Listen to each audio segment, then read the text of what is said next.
ang media na ito pong medyang Jessica Soho, sinundan po ako, hinintay ako para ma-interview lang.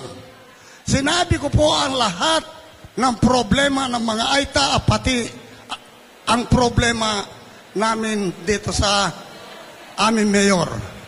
Alam po ninyo, iisa lang ang pinalitaw ni Jessica Soho. Isang salita lang. Ang dami kong sinabi, mayroon sigurong kalahating oras akong na-interview, pero noong ipalabas po niya ang salita ko, iisa lang pong salita pagkatapos kinat na. Mga bias pong reporter yan.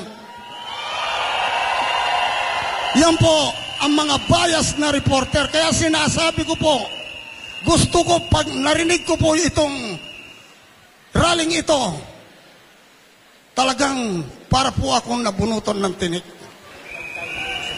Para po akong nabunutan ng tinik sa aking sarili. Kasi pwede ko na pong sabihin ang nasa loob-looban ko. Pwede kong sabihin at iburgar ang nangyayari na sistema po ngayon sa ating lipunan.